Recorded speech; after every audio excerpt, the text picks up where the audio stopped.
Esse foi um dos projetos pessoais mais legais que eu consegui fazer, que foi criar uma IA especialista em Fortinet. É isso mesmo, uma IA especialista em Fortinet com resposta 100% em português. E eu vou te mostrar todos os passos que eu fiz para obter um resultado maravilhoso com essa IA que, ao meu ver, é melhor que o ChatGPT. É claro que ela é exclusiva para a Fortinet.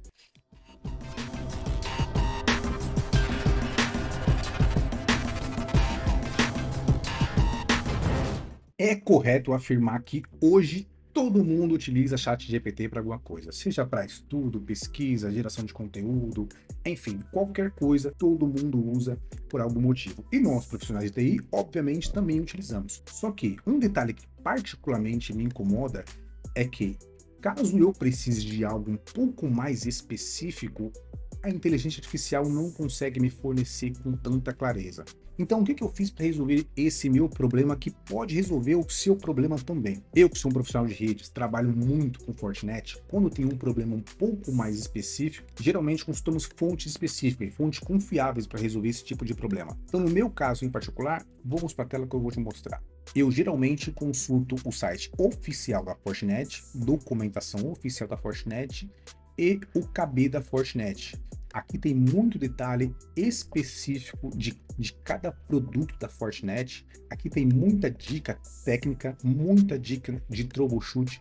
E isso ajuda muito a resolver um problema que é um pouco fora do comum. Aqui tem um detalhe. Eu tenho que fazer uma pesquisa muito específica aqui para eu poder obter um resultado que esteja de acordo com o problema que eu tenho. Em outro ponto aqui da documentação oficial da Fortinet, vamos pegar como exemplo aqui o próprio FortiGate, que é o carro-chefe da Fortinet, os documentos eles são muito extensos. Por exemplo, aqui eu tenho o Administration Guide, que é um documento muito extenso da Fortinet, ó, como podem ver, só esse documento ele tem aproximadamente 3.000 páginas. Aqui, ó, até me equivoquei. Esse documento tem 4.000 páginas. E convenhamos, ninguém vai ler todas essas páginas. É claro que, caso queira ver algo específico, procura-se nesse documento e tenha uma noção um pouco mais detalhada sobre aquela funcionalidade do Fortinet.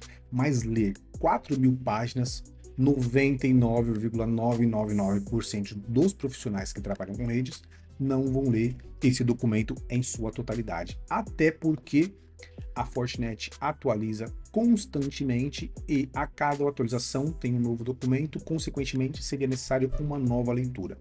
Um outro documento que consultamos bastante, até para entender um pouco mais sobre a linha de comando, eu que particularmente gosto muito da linha de comando, é a guia de referência do Command Line Interface, o CLI referência.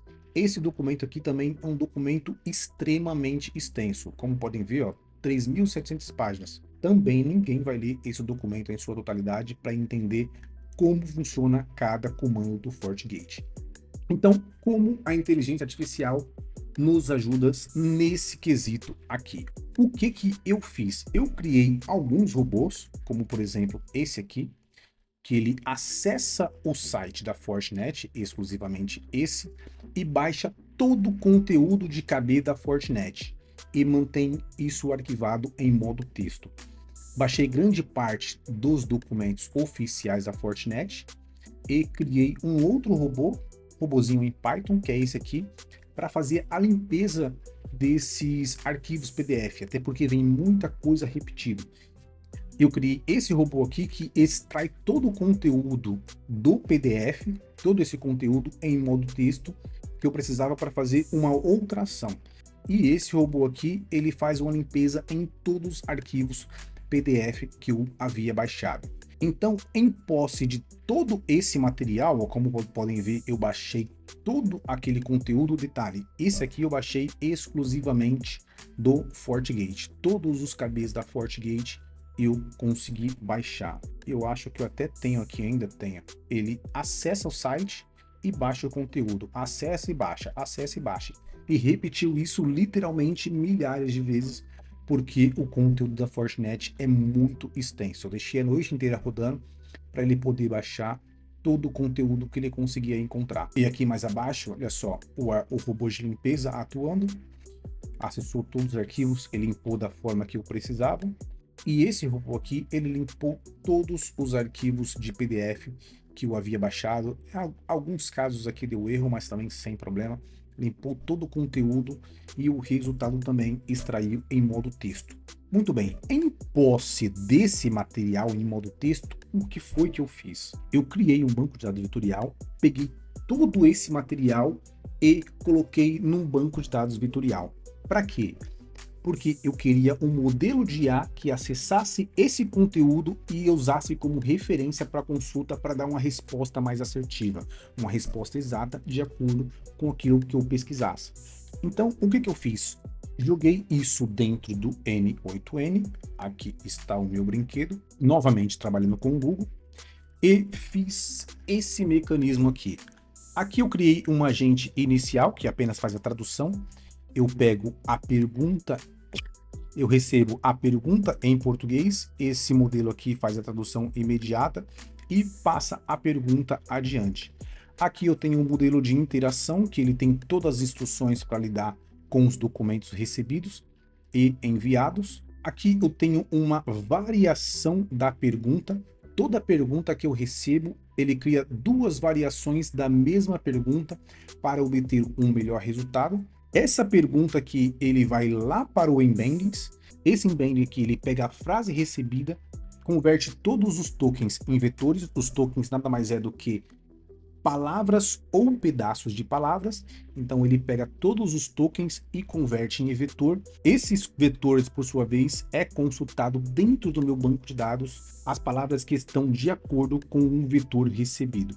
E esse aqui do meio, ele limita a quantidade de referências. Então, se eu faço uma pergunta sobre SD-WAN, por exemplo, ele traz um limite de 50 referências sobre SD-WAN, até para não sobrecarregar o meu modelo.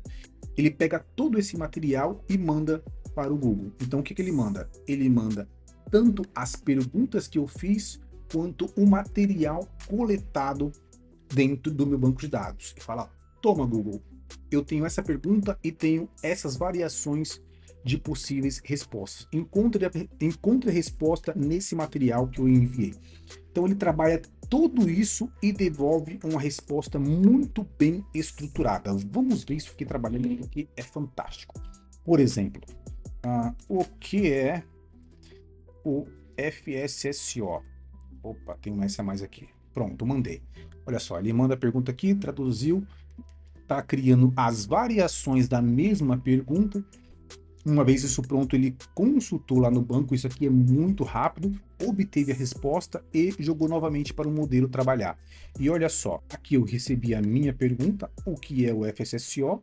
Aqui do outro lado, ele já converteu para inglês, what is FSSO, e mandou aqui para o modelo para criar variação da mesma pergunta. Então aqui eu consigo ver as variação da mesma pergunta. Ó. O que é o Fortinet Single Sign-On? Eu não perguntei isso, perguntei o que é o FSO. Ele já converteu para inglês e mudou a minha pergunta. E aqui eu tenho uma segunda variação da pergunta que eu fiz também em inglês. O porquê que eu fiz em inglês? Como todo o material da Fortinet está 100% em inglês, então eu coloquei para traduzir imediato, porque quando ele fizer a consulta dos tokens dentro do banco de dados, os tokens dará um match mais exato por estar tudo em inglês. Então dessa forma, convertendo para inglês, ele vai consultar de forma mais assertiva. Uma vez respondido, eu consultou aqui no meu banco de dados e trouxe tudo o que ele tem de referência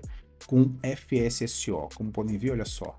FSSO, FortiGate, FSSO, enfim, tem muita referência aqui exclusiva do FSSO. Aqui, como eu havia dito, eu limito a quantidade de referências. Então, se eu venho aqui, ó, eu tenho de 0 a 49 referências. Aqui, ó, de 0 a 49, que é o limite que eu impus, porém, ele faz duas vezes, até porque ele criou duas variações da mesma pergunta, então ele vai fazer duas consultas com limite de 50 referências. uma vez recebido isso, ele tem todas as instruções e todo o material coletado dentro do meu banco de dados e enviado para o modelo LLM para trabalhar com essa informação. Então o modelo LLM recebe tudo isso e me dá esse nível de resposta aqui. Olha só que legal. Fortinet Single Sign-On é uma solução da Fortinet que permite a identificação transparente do usuário que já se autenticaram em um outro sistema da rede. Então ele dá esse nível de resposta inicial, dá a definição, como funciona, os componentes principais, os benefícios, risco de segurança, boa prática, comandos relevantes para o troubleshoot e o caminho na parte gráfica de como configurar. E essa robustez na resposta, ele só obteve porque eu mandei um grande volume de informação para ele trabalhar. E olha só, uma vez que eu criei aqui tudo no webhook, eu já consegui fazer também uma integração direta para ele ficar visualmente mais agradável. Olha só, vamos fazer aqui uma outra pergunta relacionada exclusivamente com Fortinet. Como configurar um QoS no FortiGate? Vamos ver o que ele responde. Aqui, ó. Ele tem interação de chamando o workflow dentro do meu N8N. E aqui, ó, ele já começou a trabalhar porque eu fiz toda a minha API de interação. O único ponto que é negativo aqui, entre aspas, é que por ele trabalhar com quantidades bem maior do que a inteligência artificial tradicional, ele demora um pouco mais para responder. Porém, olha só esse nível de resposta. Cara, isso é muito satisfatório. Deus do céu. Sabe aquela coisa que quando você faz e vê funcionando, você sente aquele leve orgulho? Isso aqui foi o que eu senti quando terminei, porque ficou sensacional. Olha só o nível dessa resposta. Com todos os detalhes, um nível técnico absurdo. Eu fiz essa ferramenta aqui para mim, como podem ver aqui está parcialmente na minha máquina, parte eu rodo aqui na minha máquina, como podem ver, ó. Esse N8N local também está na mesma máquina, tá rodando com IP privado na minha máquina. A única coisa que está online é o modelo LLM e o modelo de embeddings, que esses dois eu preferi utilizar do Google. Eu até consegui rodar local, mas fica extremamente lento, acaba tornando-se inviável fazer uma estrutura dessa rodando 100% offline. E o detalhe que eu quero passar para vocês é que isso aqui está disponível para qualquer pessoa conseguir fazer. Mostrei aqui como eu fiz, você também consegue fazer isso aqui. É claro que para fazer algo desse tipo, exige-se um conhecimento um pouco mais avançado, tem que ter uma noção básica de programação. Nesse caso aqui, os robôs que eu fiz para coletar informação e fazer a limpeza de dados, eu fiz exclusivamente em Python, mas quem tem um pouco mais de curiosidade, um pouco mais de brio, consegue pesquisar, montar um robozinho ali no ChatGPT e fazer o processo similar ou até mesmo melhor do que eu fiz. Eu não vou conseguir detalhar o passo a passo de como eu fiz, como eu configurei os robôs em Python, como eu estruturei passo a passo, porque isso levou muito tempo de coleta, muito tempo de estruturação e, ao meu ver, seria necessária uma explicação mais demorada. Seria necessário, até mesmo se for o caso, um curso explicando como configurar algo desse tipo. Enfim, esse foi um dos meus projetos pessoais, tenho vários outros. Se você tiver também projeto pessoal desse tipo, que envolva inteligência artificial para resolver um problema no seu ambiente, auxiliar você no seu trabalho, coloque aqui nos comentários, porque é bom ter essa troca de informação que todo mundo cresce junto, ok? Espero que tenha gostado e até o próximo vídeo. Fui!